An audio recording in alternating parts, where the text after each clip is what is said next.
My husband said coldly, "You'll be okay going to the hospital alone, right?" I replied, "I swear I'll make your life a nightmare. My name is Amanda, and I'm currently 9 months pregnant. It's my first time experiencing childbirth, so while I'm filled with worry, I'm also incredibly grateful to soon welcome a new life into our family." My husband, Mike, works in finance and has weekends off, but he rarely offers any support with household chores or shopping. This is mainly because he often goes back to visit his parents every weekend. Mike has a close bond with his family, and since their home is nearby, he ends up spending almost every weekend there without a specific reason. Since I became pregnant, I've been careful about lifting heavy things for my daily routine, especially when buying items like bags of flour. Understanding friends often help out. My day usually starts early, making breakfast for Mike before seeing him off to work. After that, I clean up the house, do the laundry, and go out shopping if needed. Once I'm back, I start preparing dinner. Only after completing these tasks do I get some time to rest. After taking leave from work, I took up blogging. Every day, I write a journal, adding pictures of meals, blue skies, and flowers blooming in the garden. Many friends leave comments, and this small joy has become a daily ritual for me. One evening, as I was preparing dinner, my husband returned home as usual. He tossed his bag and jacket on the sofa carelessly, and I picked them up, hanging them on the coat rack. "Welcome back, Mike. I made spaghetti for dinner." "I'm taking a shower," he said flatly and headed straight to the bathroom. It's been 3 years since we got married, and I've rarely seen any kindness or consideration from him. Sometimes, I wonder if this is what marriage is supposed to be like, but I've come to accept it. When Mike returned in his pajamas, I handed him a glass of juice. "Where's the beer?" he asked, glancing at the bar. "Oh, sorry. I forgot to buy it today. I'll get some tomorrow." "Seriously? Go to the store now." His tone changed instantly, and anger was evident in his voice. I was annoyed. Why was he asking his pregnant wife to do this? If you want it so badly, why don't you go get it yourself? It's hard for me to move around with this big belly. At that, he grew angrier and started yelling, "You're the one who forgot to buy it. Just because you're pregnant doesn't mean you get special treatment. My mother always said it's important to keep active during pregnancy." Knowing he doesn't calm down easily when mad, I reluctantly decided to go to the store. When I arrived, I ran into Lisa, a neighbor. "Oh, Lisa, good evening." "Evening, Amanda. Forgot to buy something?" "Yeah, I ran out of sauce." Lisa's cheerful voice lifted my spirits a bit. Mike really wanted beer, so I had to come and get it. Why didn't he just come himself? That's what I said, but it didn't get through to him. "Sounds like you're having a rough time, Amanda." After walking together for a while, Lisa and I parted ways at the corner. When I got home, Mike was sprawled out on the sofa, watching TV, not having even cleaned up after dinner. "What took you so long? What were you messing around for? Give me the beer." Mike's harsh words made my heart ache, but I handed him the beer silently and began tidying up the kitchen. How could he say such things, especially when I'm pregnant? I wanted to argue, but I knew it would lead to another fight, so I stayed quiet. I ate dinner, took a bath, and went to bed. The next morning, Mike acted as if nothing had happened. It seems like he's the type to forget things after sleeping, but I couldn't forget his harsh words. I consciously ignored him. What's with the attitude? Don't take it out on me. I'm heading to work, so try to be a little more considerate. You know the value of gratitude, right? I felt like shouting that he should apply that to himself, but I sighed deeply instead. Be careful, and I want dinner tonight. See you. With no further explanation, Mike left. I did my usual chores and went shopping. Since Mike said he wouldn't be home for dinner, I made a light meal for myself. But just as I was about to eat, I heard Mike's unexpected return. I rushed to the entrance. "I'm back. But you said you wouldn't need dinner." "Yeah, but plans changed. I'm hungry. Do you have food?" "I only made enough for me today." Mike's face twisted with anger. "Didn't you even think I might come back? This is unbelievable." He went to the dining table, saw the meal, and his expression darkened. "What's this supposed to be? I wonder if you're even doing your duties as a wife. Don't waste the money I work for." I quickly prepared something for him, trying to keep him from getting angrier. "Maybe you should take some cooking lessons from my mom. Your cooking's lacking." Again, with the comparisons to his mother. Doesn't he realize how hurtful those words are? "I can't eat this. Go get something." My heart sank even more. "I'm already ready for bed. Can't you go?" "Forget it. First, you forgot the beer, then you don't make dinner. It's frustrating. I'm going to my parents' place." He stormed out, and alone in the house, I felt a strange sense of relief. The next morning, I got a call from his mother, who scolded me for not serving Mike properly. She called it moral harassment. I explained, but she didn't listen, so I apologized. After the call, my mood sank since Mike wasn't home. I decided to have a late brunch, but I knew Mike would return, and my anxiety grew. I decided to make a special dinner, shopping with care and even adding his favorite beer to the cart. I shortened my blog time to cook. The table was set beautifully, like for a special occasion. With this, he should be satisfied. I waited, but he didn't show. I tried calling, but there was no answer. An hour passed, then 2. Finally, he came back, drunk. "I'm home," he slurred. Rushing to the entrance, I found Mike on the floor. "What happened? Are you okay?" "Too loud." "Go away," he spat out. I tried to help him up, but he shoved me off. "Don't touch me. How ugly to think you're my wife." Those words cut deep. Did he not see me as family anymore? Tears filled my eyes. All my effort was for nothing. I ate alone, drowning in loneliness. The next morning, Mike acted like nothing was wrong. "My head hurts." "Why did you leave me on the floor?" "You lay there yourself." "It's not my fault. Aren't you my wife? Take care of me." Why does he always blame me?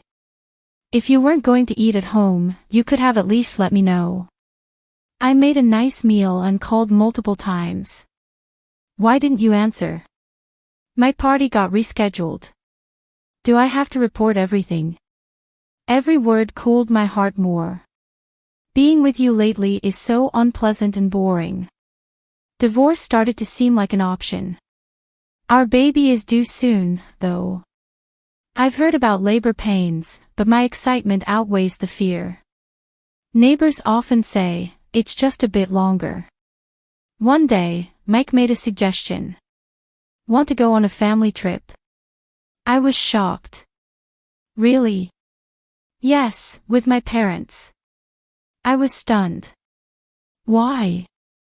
I'm about to give birth. Just because you're pregnant doesn't mean you're sick. My parents are inviting us. I was speechless. But if something happens, it'll be fine. Everything's set. We'll go for 2 nights next week. But next week is my due date. Do as you're told, he ordered and left.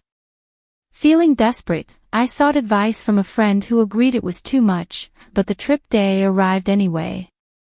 Actually, I'm not well. Rest in the car. You'll be fine. We loaded the car. Is this okay? I noticed warmth on my feet. Mike, I think my water broke.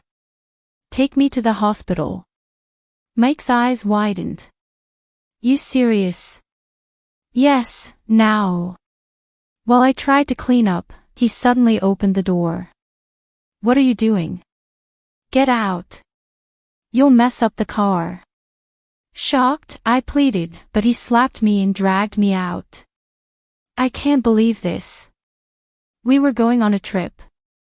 Go to the hospital alone. He drove off, leaving me feeling overwhelmed. I dialed for an ambulance when Lisa approached. Amanda, are you okay? Seeing my state, she arranged a special taxi, comforting me. Grateful, tears streamed down my face. I arrived safely, thanks to her help. On the way, I made a silent vow. I'll make him pay for this. Even as the labor pains grew, Lisa held my hand. She called my parents, who soon arrived, deeply worried. There's something I want to discuss, Lisa whispered, and they left the room. My pain intensified, and my phone vibrated. Who is it? My parents asked, frowning. It's Mike. I took the call. Help me, but I couldn't talk and hung up. Despite my parents turning off my phone, he kept messaging. After some time, I finally heard my baby's cry. Exhausted, I saw my parents and Lisa smiling warmly before I closed my eyes to rest. When I woke up, my parents were beside me. Are you okay? My mother asked. Still feeling tired, I noticed Lisa was gone. Responding to my look, my mother said, she left earlier. Grateful, I promised to thank her after being discharged. Checking my phone, I saw countless missed calls from Mike, but I felt no hope.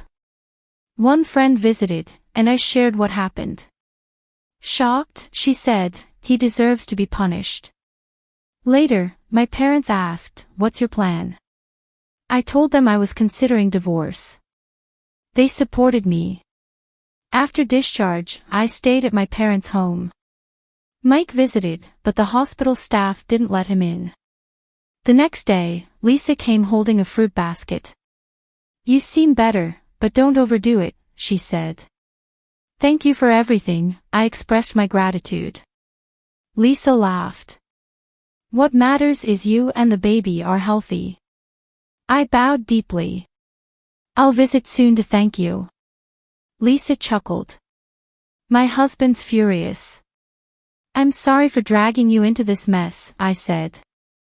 Don't worry. You owe me, she teased. I realized Lisa's true nature, she was the wife of Mike's company's CEO. Mike never knew. Lisa had suggested talking to her husband, but I declined, not wanting to trouble her. Yet this incident pushed her to act. I was overwhelmed by her support. Mike kept messaging, but I ignored him. Thinking of divorce, I felt clear-headed, preparing to leave. A friend showed me a viral video. It was of Mike yelling at me in the car. His details, even his company, were exposed. Now, he's under heavy criticism online. Mike made excuses like, I had a travel commitment. His parents, too, faced backlash. My phone rang. It was my mother-in-law. Answer and tell her off, my friend urged, but I didn't have the energy. Calls from Mike, his father, and mother filled my log. Even the hospital staff noticed and supported me. As my discharge approached, I worried they might be outside. Don't worry, my parents reassured, yet I still felt uneasy for my baby's safety. But that worry vanished when men in black suits surrounded me. One opened the car door gently. Don't worry, we're here on her request. My parents smiled. See? Nothing to worry about. I got in the car smoothly, Mike and his parents helpless against the bodyguards. I felt immense gratitude for Lisa. My parents agreed, saying, we must repay her kindness. I started a new chapter, but Mike and his family kept contacting us. I mailed the divorce papers, but they didn't respond. One day, my in-laws called. My father answered, and they arrogantly said, she's family, so she shouldn't complain. My father retorted, and they hung up. We decided to consult a lawyer, and he agreed to help. When he contacted Mike, my husband was initially defiant but soon caved. We'll handle it ourselves, he said. The lawyer calmly replied, this is on Amanda's request. Mike fell silent. Mention of court made him panic. I don't care about the kid. No need for support. My lawyer explained the legalities, but Mike refused to understand. We'll see you in court, he said. His parents panicked and agreed. Shocked, I realized how foolish I'd been to marry him. Lisa laughed. How about garnishing his retirement?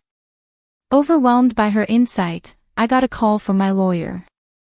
Mike wants to apologize in person, he said. We agreed to a call with the lawyer present. Apologize, and I'll forgive you, Mike demanded. The house is a mess, all your fault. Calmly, I said, just so you know, this is recorded. Wait. I was joking. Let's start over.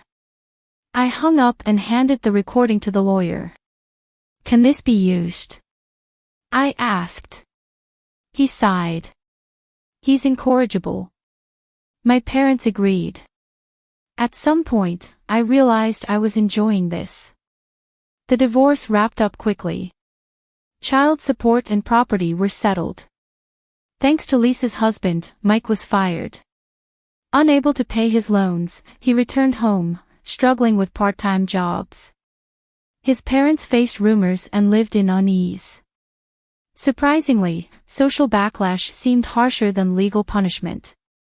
With matters settled, my baby and I visited Lisa's home. She and her husband doted on my baby, making us feel welcomed. Our families became close. Lisa's son was my age, and our relationship unexpectedly blossomed. A few years later, I realized I might actually become part of Lisa's family after all. Life truly is unpredictable.